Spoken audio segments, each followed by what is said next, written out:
ton champ, là, sans toucher, sans récolter, sans moissonner. Tu laisses les fruits, même si ça va mûrir, pourrir, laisse ça dessus.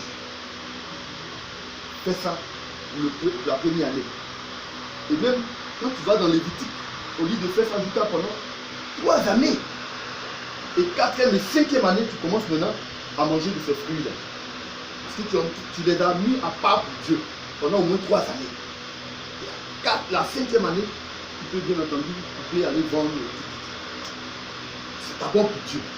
Donc Dieu là, c'est premier-né là, ça ne s'amuse pas avec ça. Il ne s'amuse pas avec ça. C'est sacré pour lui. Dieu ne s'amuse pas avec ses premiers-nés. Donc, l'ange de la mort qui est venu, elle est venue donc reprendre tout ce qui appartient à Dieu. Et c'est le sang qu'ils ont appliqué sur leur porte, leur linteau, sur leur fenêtre. C'est ce sang-là que l'ange a vu et il a reconnu que non, ici, il ne doit pas manger, il doit passer. Et là, ils étaient protégés par le sang de l'agneau pascal.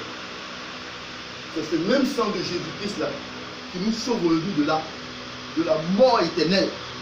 Parce que cette mort-là préfigurait aussi la mort éternelle. Si tu ne connais pas Jésus, tu meurs aujourd'hui, tu t'en vas à l'enfer, tu vas mourir là-bas encore. Mais une fois que tu connais Jésus-Christ, dès que cette mort-là, tu passes cette mort-là qui est une épreuve, tu descends dans une vie éternelle. Tu ne meurs plus, tu ne connais plus de souffrance. C'est ce que Jésus est venu faire. Donc j'ai dit l'église physique, religieuse que Moïse a conduite, cette église-là s'est transformée en église spirituelle aujourd'hui que Jésus-Christ conduit.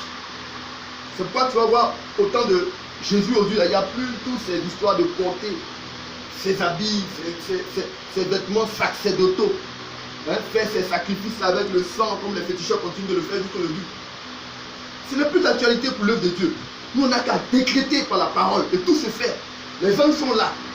Les vêtements sacerdotaux, l'église physique que Moïse avait, comment dire, constituée là. Les gens sont là. Ils sont assis. Ils le constituent comme ça. Mais nous n'avons que la parole que Christ nous a donnée, qui est la parole créatrice, qui est en nous. On pouvoir faire sortir ça au cours d'un culte, c'est tout. Sinon, ils sont là. Ils sont bien disposés tous. Au regard spirituel, ils sont là. Le lieu saint, le lieu très saint, le parvis, ils sont là. Tout est disposé comme dans une église. Tu vas voir qu'il y a certaines églises, quand tu vas rentrer à partir ici, l'onction va te prendre. Parce que tu peux t'approcher d'un lieu très saint où tu n'as pas droit. Donc l'onction va te repousser. Bien entendu, c'est signe de la pureté spirituelle que tu dois avoir, ou la maturité spirituelle que tu dois avoir pour te rapprocher de ce lieu saint.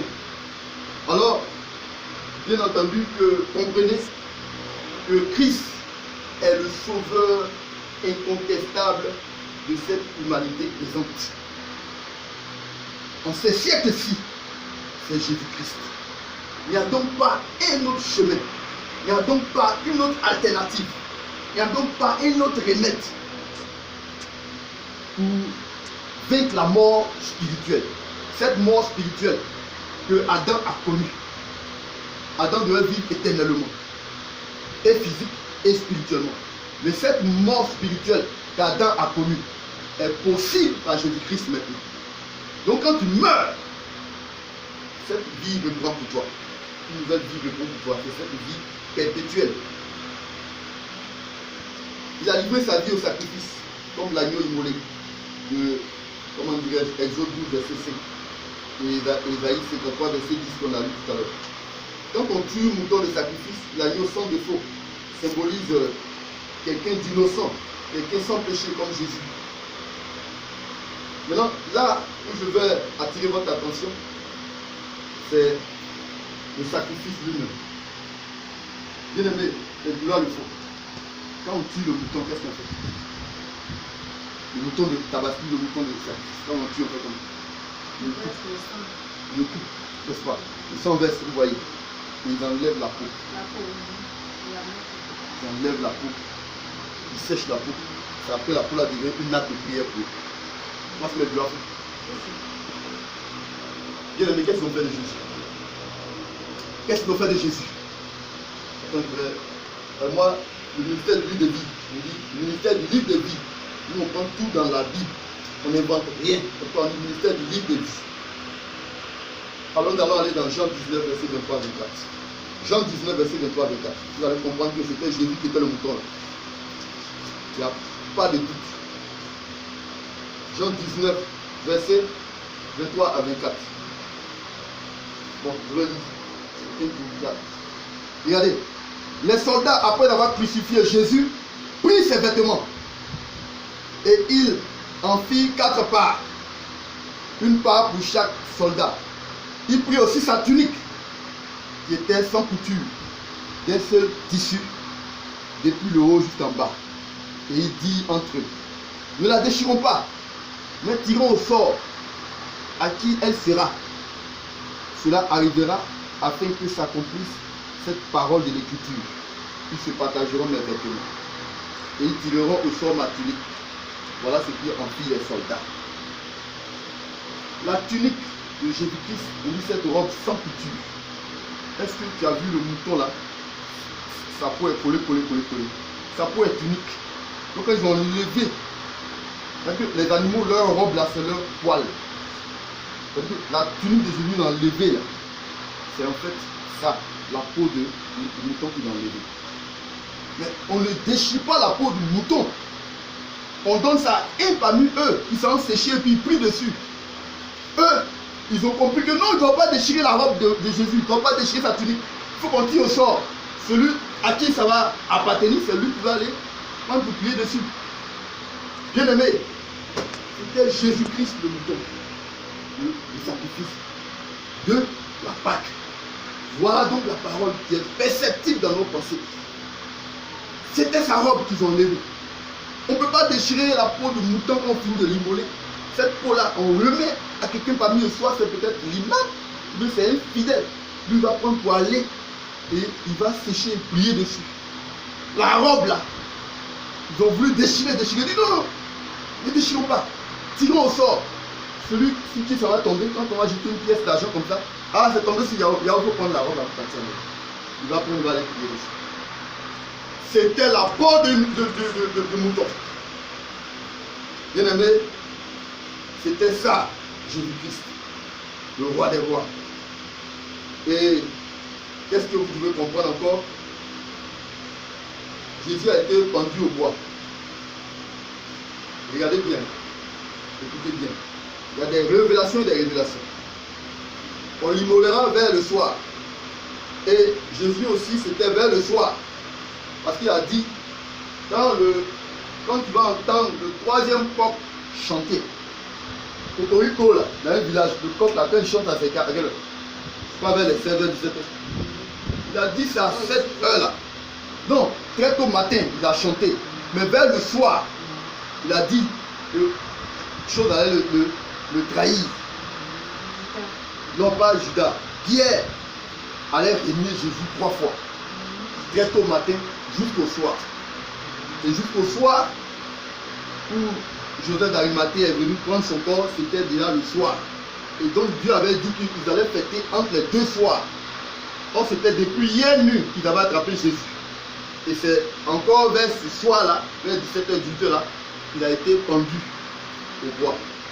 Maintenant, là où je voudrais en venir, pour que vous compreniez bien la révélation, c'est que Dieu avait dit l'agneau pascal, quand ils vont le découper, ils n'ont qu'à laisser sa main suspendue sur un bois et braiser le mouton. Vous voyez un peu comme on fait les poissons piqués là. Voilà, c'est-à-dire qu'on ne le découpe pas. Vous laissez les os tout dessus. Mais on le met, le braiser. Donc tu as vu un peu le mouton, de la manière il est piqué là. Il est suspendu. C'est comme ça que Jésus aussi a été donc pendu au bois. Et braisé. Il était pendu au bois. Parce qu'après on peut mettre un peu sur le mouton là, quelques condiments, assaisonnés d'aromates comme tu as l'habitude de faire ici. Et eux, ils ont pris le vinaigre pour mettre sur le corps de Jésus. C'était pour eux, le mouton était en train d'être pressé. Sans le savoir, en mettant du vinaigre. Les soldats là, qui s'amusaient à son corps. Donc transpercé là, pour voir si la viande est cuite. Généralement, on transpète la viande là qu'on a brévée à voir si c'est cuit. Et puis on dit, il est sorti de l'eau. Quand tu es en train de mettre le mouton sur le brésier là, et que tu pèses pour voir si c'est vraiment cuit là, c'est l'eau qui sort dedans, n'est-ce pas? Le moment que ça va préparer. Donc, en le piquant comme ça, c'est l'eau qui est sortie. Il dit que la viande était cuite et c'était pendu au bois. Bien aimé, c'est ce que je dis à venir faire pour toi. Ton père, Christ, qui a été immolé, est venu accomplir un sacrifice perpétuel pour toi. Il était celui que les gens ont sacrifié comme le mouton. Et Christ a été ressuscité pour la gloire de Dieu. Jésus donc, par son sang, nous lave aujourd'hui. Par son sang, nous purifie aujourd'hui. Par son sang, nous rachète. La rédemption signifie rachat. C'est-à-dire que tu as été déjà vendu quelque part. Tu as été vendu par des initiateurs du fétiche dans ta famille. Depuis avant que tu ne naisses, eux pratiquaient leur fétiche. Leur fétiche est comme un héritage. Quand un meurt, on donne ça à un autre. Quand il meurt, on donne à un autre. Au fur et à mesure, jusqu'à ça vient rentrer dans la main de quelqu'un. Et la personne, c'est qui ça vient tomber là. Malheureusement, ça n'a pas choisi de venir au monde. La seule chose qu'on ne choisit pas, c'est nos parents. On ne choisit pas nos parents. Mais on choisit nos parents spirituels. Mais nos parents biologiques, on ne les choisit pas. Regardez, ici, vous allez plus loin dans ce message, vous parlez du plan parfait de la fécondation. Je suis allé chercher un peu loin chez les scientifiques et connaître un peu le processus de la fécondation. Les spermatozoïdes, quand ils sont relâchés, ils sont plusieurs. Les scientifiques parlent de 200 millions de spermatozoïdes dans une éjaculation. Ils sont 200 millions. Alors, dès qu'ils sont relâchés, automatiquement dans la vulve, là, chez la femme, sécrète ce qu'on appelle des sécrétions, et ces sécrétions elles sont acidiques, c'est-à-dire elles sont acides. Donc là, bon nombre de ces 200 millions-là vont mourir. Beaucoup qui meurent. Et ils continuent leur chemin. Ils ont 3 étapes dans leur progression. Et c'est jusqu'à la 3e étape que se trouve là-bas, on appelle ça la capacitation. Capacitation, c'est là, on les rend capables de pouvoir entrer dans l'œuf. Bon. Donc sur ce chemin-là, beaucoup restent en retard et beaucoup meurent. Et quand ils arrivent à la 3e étape, c'est en ce moment-là, il reste peu, il reste une centaine. Une centaine, mais là encore, il y a un seul qui a quelque chose qu'on appelle le chromosome. Vous avez expliqué ça à ma femme la dernière fois. Il y a un qui va avoir quelque chose qu'on appelle le chromosome. Et c'est le chromosome là qui donne l'identité de l'enfant. Parce que la femme, où elle a 2 X. Le 2 X, c'est sa femme. Maintenant, celui qui vient là, vous venez entrer dans l'ovule là, lui, il a XY. Voilà, Y c'est femme, non, Y c'est plutôt masculin, et X c'est femme. Donc lui vient soit avec XY. Et quand il vient à XY qui rentre dans XX, l'enfant qui sort devient YX. Donc il devient garçon. Donc s'il rentre là-bas avec 2X, alors il vient l'enfant qui naît, une femme, qui sort 2X. Parce que l'homme a toujours 2 chromosomes. Donc lui il a le chromosome, les autres n'ont pas. Ils sont sains. Et ils viennent s'attrouper autour de l'ovule, autour de cette œuf-là. Donc lui c'est épais, c'est lourd. Donc c'est difficile pour percer. Donc qu'est-ce qu'ils font? Les sangs là se mettent ensemble. Comme ils savent qu'eux n'ont pas de chromosome, ils ont couru en vain. Ils sont venus au bout en vain. Mais finalement, ils n'ont pas ce que l'autre a. Donc qu'est-ce qu'ils font? Ils se joignent ensemble avec lui et lui donnent la force et puis percent l'ovule et puis il rentre. Et voilà, c'est là que nous sommes sortis. Moi je suis sorti, toi tu es sorti, elle est sortie, vous êtes sorti. Voilà comment ça se passe. C'est là le processus de la création de l'humanité. Et c'est comme ça que Dieu a créé ces choses. Mais quand tu vois cela, tu vois donc 3 étapes. trois étapes signifient bien entendu les étapes de la mort de Jésus. Premier jour, deuxième jour et le troisième jour pour ressusciter. Donc 3, c'est le chiffre de la vie. Même à notre création, ces trois étapes-là signifient bien entendu l'invisible, l'inconnu, dans lequel nous avons franchi jusqu'à arriver à accéder à cette vie. Donc il faut bien mourir et ressusciter pour pouvoir atteindre le salut éternel.